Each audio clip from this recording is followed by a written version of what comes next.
Oh, yummy, yummy chocolate. You are so yummy. Do you agree with me, guys? Well, I love chocolate. Every day, I got to have a piece of my chocolate that has almond in it. In my opinion, chocolate tastes good and it makes me joyful. Who can imagine the world without chocolate? I would love to share the good things about chocolate that will convince you to eat it. First, I will tell you how chocolate makes you happy. Second, I will tell you the health benefits of chocolate. Lastly, I will tell you some warnings of eating too much chocolate. First, I will tell you that according to research, chocolate makes you happy by stopping negative feelings in your brain, meaning you'll not be mean to other children. Chocolate also boosts your memory. It can relieve stress by making you feel relaxed. Imagine it can make us behave.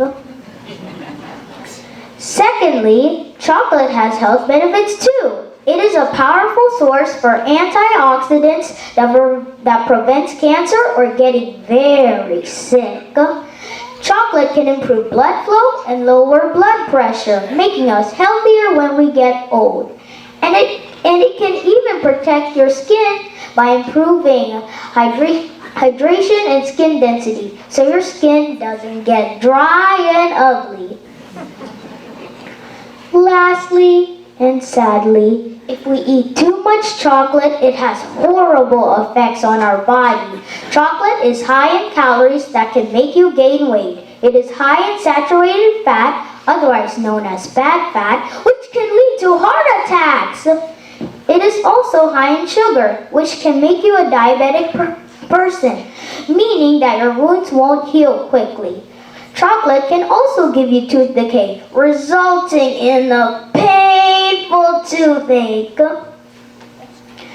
In conclusion, chocolate is mostly good because of its taste and health benefits, but if you eat too much, it will put your health at risk. Based on the research I've done, chocolate can be good or bad, depending on how much you eat.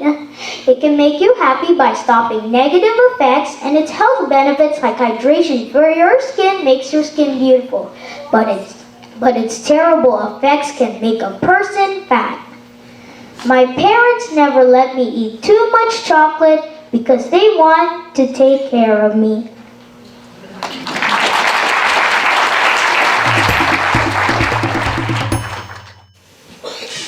Think of this.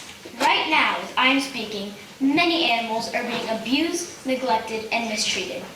In fact, according to the American Society for the Prevention of Cruelty to Animals, the ASPCA, another animal is abused every 60 seconds.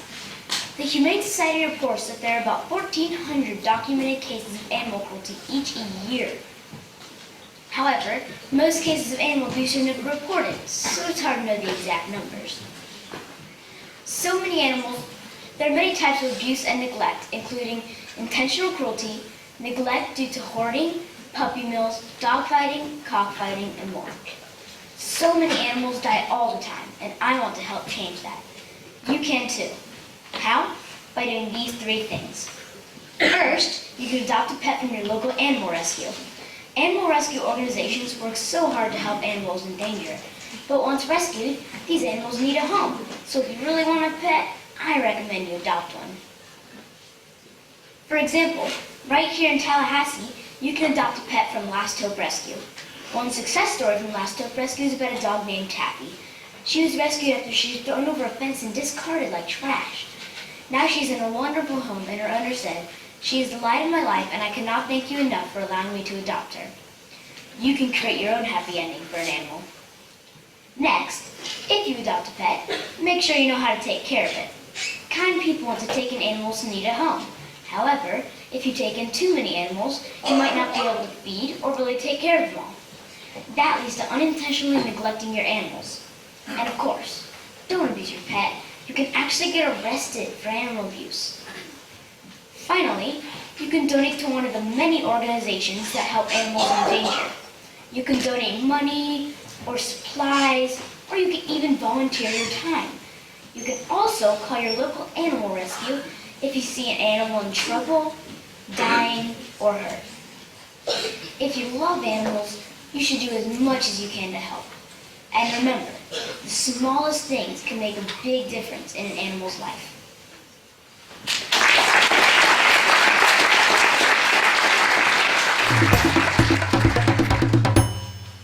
Every year, 100,000 marine animals are killed by litter that has found its way into our oceans. Litter can be found along our highways, in our neighborhoods, and all around our beaches. Litter is not only unsightly, but it is dangerous for people, animals, and environment. Litter has a huge effect on animals. Marine animals such as whales, dolphins, and sea turtles die every year because of litter. They can easily get their heads stuck in a glass bottle. In the year 2000, an autopsy was done on a dead bottlenose dolphin and found almost 200 square feet of plastic trash, including trash bags and food packages. If an animal consumes a glass bottle, it can take 1 to 2 million years to decompose. How could we let such a terrible thing happen to animals that we care for so much? Now let's talk about our land. We have to take care of our land so we can live happily. When you litter, you are breaking these rules. In landfills, trash can get into the ground and eventually make its way into our water. I can't imagine trying to drink something made out of a diaper. Yuck. The chemicals that are in the air from litter can cause skin problems, awful deformities, or even diseases such as cancer. What if the next generation had so much litter, no one on Earth could stay? To prevent that from happening, keep listening. When you hear the word litter, do you think of how much harm it can cause? Sadly, many people don't care. If you are one of those people, you probably litter. You may not even notice it, so here's how to prevent it. Have you ever bought a pack of sodas? When you're thirsty, you have to get that annoying plastic ring off first. Believe it or not, those plastic rings can do serious harm to the environment. Before you recycle them, make sure to cut them. This prevents animals such as the sea turtle from getting strangled in them. Another suggestion is to try not to use plastic cutlery and plates. Even though these are quite common at birthday parties, there is always a replacement for them. The last thing is to be vigilant about recycling. I know it sounds simple, but one small thing can make a big difference. We all need to look more carefully at what litter does to the environment. Turn off the TV, grab a trash bag, and go outside. See how much litter you can find.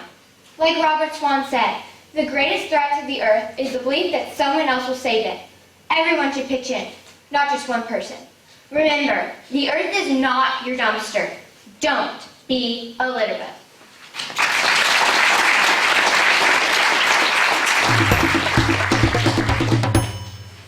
My sister and I, we used to drive our mom crazy just because of some meals with toys. Please, Mom, please, can I, Mom, please? As usual, she would say, no, we'll eat at home. I loved junk food. Everyone likes the crackle of chips in their mouth, watching TV with their favorite pizza or hot dog. Joy. Why not? If McDonald's and Coca-Cola are the official sponsors of Olympic Games. I'm a swimmer, and I can eat whatever I want. Well, I was thinking like this until I got this news. My dad's best friend died from obesity. Junk food can be appealing for a variety of reasons: convenience and price and taste. Every time we see, smell, or eat junk food, our brain worsens and gets active, and we feel a complete lack of control and get addicted from the first bite. Food and drink companies now have many ways to reach us: TV, internet, billboards, supermarket promotions. It seems like everywhere you look, there's an ad telling you, come back for more. Our body is replacing billions of cells every day and is using food we consume as a source of building materials. Eating well is part of the formula that can reduce our risk of chronic disease by 80%. Junk food will ruin that. It will cause schoolwork to suffer. Low nutrients and high sugar content deplete energy levels and the ability to concentrate in classes. Researchers found that children who ate fast food 4 to 6 times a week are tested in math and science significantly lower than kids who ate healthy foods. Unfortunately, overweight kids are more likely to be bullied than normal weight peers. Some of them even prefer to drop out of school. We must be smarter than clever market researchers and branding experts. We have to learn to make our choices. Very common to hear, stop drugs, stop smoking, but I want you to stop fast food because fast and cheap food is not true. You will spend time and money, but later in a doctor's office. We need to have a better chance for a healthy future. Maybe you are the future Michael Phelps, or you're Simone Biles, or even Neil Armstrong. We are the future of the United States, and we can make a difference. Give yourself a chance to succeed, because you are what you eat.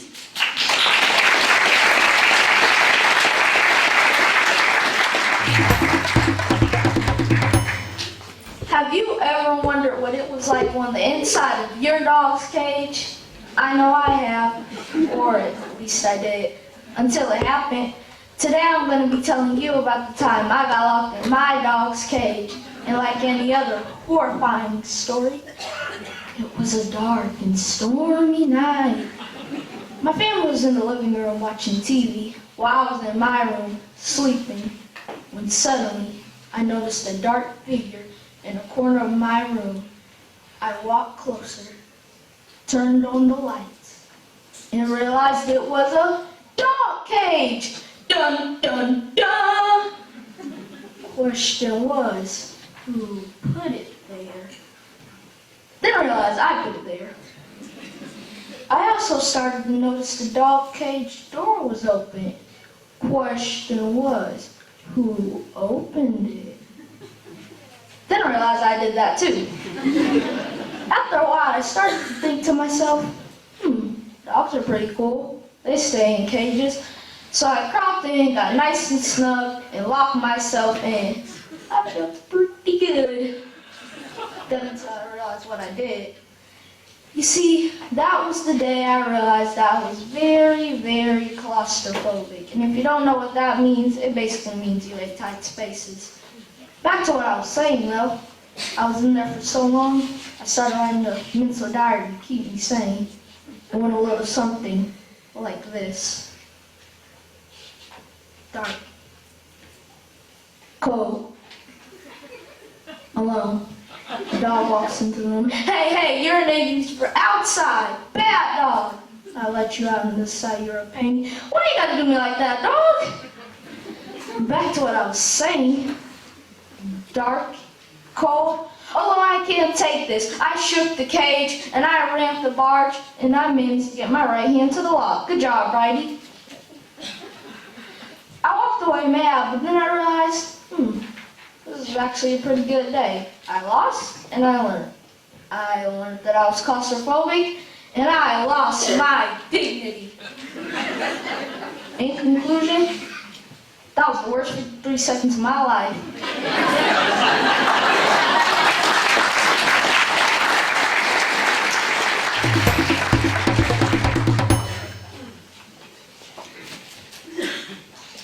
Move up, Yoda. There's a new cosmic superpower in town. It's time for the Greek gods to take the stage. Have you heard of Artemis, Apollo, Hesiod? No, you probably haven't. That's why I'm here. Harrison McGuire, and this is Greek Gods 101. Back in 2000 BC, the Greeks believed that their lives were ruled by gods that each had their own special powers. Now I'm not talking about your average X-ray vision and super speed and whatever, but real powers, the kind that can make you fall in love with a telephone pole. Now there are over 50 Greek gods, but I only have 3 minutes, so I'm going to tell you about the 3 biggest of all time. Zeus, Hades, and Poseidon. Let's start off with Zeus, god of lightning, thunder, and sky, lord of the universe. This guy was loud and commanding. He was also quite the ladies' man. He had over 100 wives and 140 children. That's a lot of birthdays to remember. Did this dude really deserve to be lord of the universe? No, he did not. That would be like making me the god of you who know me know I have a hard time drawing a stick figure. Next up is the moodiest of all the gods, Poseidon, god of the sea. On his good days, he was pretty laid back and easygoing, and accomplished some pretty amazing feats, like making horses out of seawater. But when he got angry, watch out. He would slam his trident to the ground and make the earth quiver. But being at the bottom of the ocean, he had to contend with a lot of pressure. Last up is Hades, god of the underworld. Now everybody thinks that he's one evil dude, but he didn't choose to be left to roam the underworld. Hades won his 5-star job at a contest he lost to his brothers, Zeus and Poseidon. He's probably best known for the romantic way he wooed his wife Persephone, kidnapping her and taking her to his dark lair filled with zombies. But who could blame the guy? You couldn't exactly log into eHarmony in the underworld. Well, I'm about out of time, but to help you remember what I just said, I have a little song that'll stick in your head. Zeus, he's the lord of all. Lightning and thunder obey his call. He's the lord of the skies and he calls down the rain. Earth is just part of his vast domain. Poseidon, god of the sea. All earth's waters depend on me. He carries a trident, he makes surf roll, the waves and the tempests of the things he controls.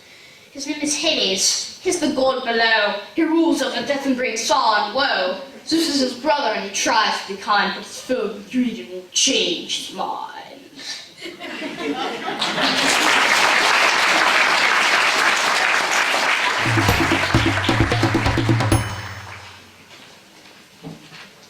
Bum, bum, bum, bum, bum, bum, bum.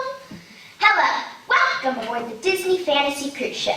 I will be your cruise director for the next 2.5 minutes. Today's destinations include a tour around the ship's beautiful pool deck, a glimpse at some of Disney's finest restaurants on the ocean, and a stop at Castaway Cay, Disney's private island. So sit back, relax, and enjoy your Disney cruise experience. The ship's pool deck is quite possibly one of the coolest places on the whole ship. There are pools for adults, splash pools for toddlers, and the unforgettable aqueduct. The aqueduct is an amazing water slide that goes within a clear tube over the ocean. You will never forget the giant splash at the end. The ship's pool deck is definitely incredible, and that is just the beginning. I think it's a real possibility that I could gain 10 pounds on a Disney cruise. Disney Cruise Lines offer something called rotational dining. That means you and your waitstaff get to rotate to each of the 3 different themed restaurants. The names of these restaurants include the Enchanted Garden, the Royal Court, and the Animator's Palette. Inside the Enchanted Garden, the ceiling turns from dawn to dusk. You may also enjoy watching flowers bloom on the ceiling as you eat your meal. The Royal Court is a restaurant inspired by the Disney princesses' ballrooms. Animator's Palette is also unique. This restaurant is themed to look like an animator's studio. During your meal, you're able to design a character at your table and later watch it come to life before your very eyes. Dinner and pools are fun, but I think your own private island tops it all. Disney Cruises could take you as far as Alaska, Canada, Norway, and so many more destinations. But my favorite port of call is Castaway Cay, Disney's private island. While visiting Castaway Cay, you can expect to play on amazing water slides and beautiful white sand beaches. Don't forget to snap a picture with one of your favorite Disney characters. You may also enjoy clubs for kids, teens, barbecue lunches, snorkeling, and all you care to eat ice cream. Castaway Cay was definitely my favorite part of my Disney cruise experience. Well, I hope you enjoyed our stroll around the ship's beautiful pool deck, our glimpse at some of Disney's finest restaurants on the ocean, and our stop at Castaway Cay.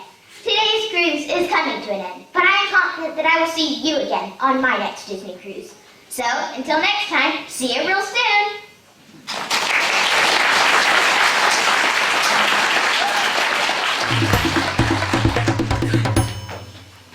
I hate Mondays, you hate Mondays, we all hate Mondays. Now, I have met a few aliens in my life that said Mondays are okay, but they're from flipping Mars. What do they know about Earth and the things we like? and don't like. Now, let me state the obvious. First, I hate Mondays because you have to get up. Even though you have to get up every other day, Mondays are the hardest. Why are they the hardest, you ask? Well, because you just came off a 2-day weekend full of such fun in the sun, relaxation, sleeping in late, or even pooping can be a joy. But then, here comes Monday. Bang, bang, bang. Knocking at your door. Next, I hate Mondays because you have to come back to the dreadful thing called school, where teachers roam the halls like the Incredible Hulk and tell you what to do, where to go, and even can tell you, Mister, you get a referral. Last, I hate Mondays because Monday is Monday, and Monday can be a real pain in the butt if you don't like getting up early, sleeping in, or even seeing your friends can be like getting stabbed in the heart with dynamite. In conclusion, if Monday was my girlfriend, please, I would break up with her. If Monday was a gift, I would take it back to the store. If Monday was a person, it would have no friends. So let's recap what Monday really stands for. M stands for madness. O stands for, oh my gosh. N stands for, no, go away. D stands for, dang diggity dang. A stands for, absolutely not. And Y, yes, I know. I hate Monday. Say it with me now. I hate Monday. Say it louder.